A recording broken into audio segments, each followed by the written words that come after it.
Hi friends, good morning.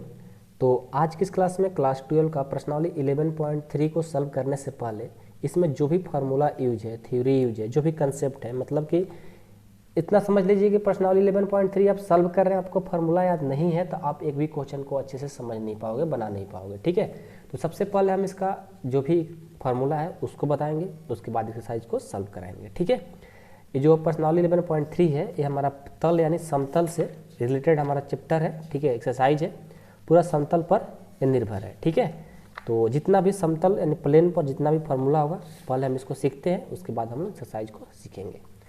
तो समतल यानी प्लेन, तो नंबर 1 पर हमारा जो इसका फार्मूला आता है वो कार्तीय रूप में आता है, उसके बाद सदिश रूप में, उसके बाद अभिलंब के रूप में। ठीक है, तो पहला सीखिए पहले कार्तीय रूप में। ठीक है, कार्तीय रूप में, कार्तीय रूप में इसका फार्मूला क्या होता है? ax plus b y plus c z बराबर डी होता है। ठीक है, अब भाई समतल कैसा होता है? इस प्रकार का ही समतल होता है ना, सब इसके लिए फार्मूला बनेगा। इसके लिए कार्तीय रूप निकालने के लिए ये फार्मूला लगाएंगे। कोई पूछ दे कि ए बी सी क्या है, तो एक दिक् अनुपात है। ए बी सी ये सब क्या है? दिक् अनुपात है। ठीक है, दिक् अनुपात के बारे में तो आपने पीछे बहुत अच्छा से पढ़ा। ठीक है, क्वेश्चन नंबर 2 है सदिश रूप। सदिश रूप, सदिश रूप में क्या होता है? समतल में ये होता है D is equal to R vector dot A vector. अब आर वेक्टर आपसे पूछ दे क्या है भाई साहब, तो आर वेक्टर आपको पता है ना क्या है? आर वेक्टर आपका एक्स आई वेक्टर, वाई जे वेक्टर, जेड के वेक्टर है। ठीक है, और इसमें ए वेक्टर क्या है? ए वेक्टर जो है ये मात्रक सदिश है। क्या है? मात्रक सदिश है। ठीक है, समझ में आया? अब 3 नंबर में आता है अभिलंब रूप में तल का समीकरण। जब अभिलंब रूप में तल का समीकरण निकालना हो तो अभिलंब रूप में तल का समीकरण, इसके लिए जो फार्मूला होता है ये होता है हमारा कि R vector minus A vector into N vector is equal to 0। और यहाँ पर जो आर वेक्टर का वैल्यू होगा वो क्या होगा?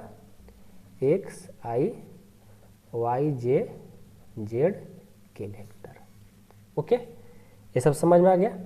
अब चलिए आपको थोड़ा सा लेकर चलते हैं डीपली अंदर। ठीक है, जो कि आप क्लास 11 में पढ़े हैं कि अंतःखंड के तल का समीकरण कैसे निकालेंगे। ठीक है, तो यहाँ पर बताएं कि आगे बताएं, ये बताइए पहले अंतःखंड में तल का कैसे समीकरण निकालते हैं, पता है? चलिए यहीं पर लिख देते हैं, डीपली नहीं बताएंगे, इसका फिगर वर्ड नहीं बनाया क्योंकि 11th क्लास में हमने फार्मूला फिगर वर्ड बना के पढ़ाया था आपको। ठीक है, तो यहाँ पर हम डायरेक्ट बनाते हैं कि अंत जो फार्मूला यूज है वही बताते हैं। ठीक है, अंतःखंड रूप में, ऐसे आपको डिटेल में ज़्यादा जानना जरूरी नहीं है। ठीक है, फार्मूला में याद होना चाहिए। अंतःखंड रूप में तल का समीकरण क्या होता है? ये होता है x by a plus y by b और z by c is equal to 1 होना चाहिए। ठीक है, 11th में sir x by a plus y by b बराबर होना था। अब 12 में 3D है तो जेड बाई सी भी बराबर एक ही होगा। ठीक है, तो ये फार्मूला होता है। ओके, और इसमें फार्मूला है, चलिए उसको भी आपको बताते हैं। ठीक है, जितना भी फार्मूला यूज है उस सबको बताएंगे आज। उसके बाद है आपका नेक्स्ट फार्मूला कि कोई बिंदु के तल से लंबवत दूरी पूछे। बिंदु तल से लंबवत दूरी पूछे, लंबवत दूरी, तो बिंदु तल से लंबवत दूरी का जो फार्मूला होता है वो होता है हमारा, जैसे इस तरह से दिया रहेगा आपको, ऐसे दिया रहेगा, ये तल हो गया और यहाँ पर पॉइंट पी दिया जाएगा, अल्फा बीटा गामा, और यहाँ पर जो क्यू पॉइंट है ये रहेगा a x b y c z plus d बराबर 0। तो इसके बिंदु तल से लंबवत दूरी क्या होंगे? यानी पी क्यू का फार्मूला हो जाएगा magnitude A alpha B beta C gamma plus D by root अंदर A square B square C square. ये फार्मूला होता है। ठीक है, याद रहेगा। उसके बाद अगला है इसी में कि दो समांतर रहेगा, ये तो लंबवत हुआ ना, जब दो समांतर तलों का बीच की दूरी, तलों के बीच की दूरी, उसके निकालने के लिए क्या होगा फार्मूला। देखिए पहले तो आपको दो तल दिया रहेगा, दो तल की बात किया है तो, और एक यहाँ तल रहेगा।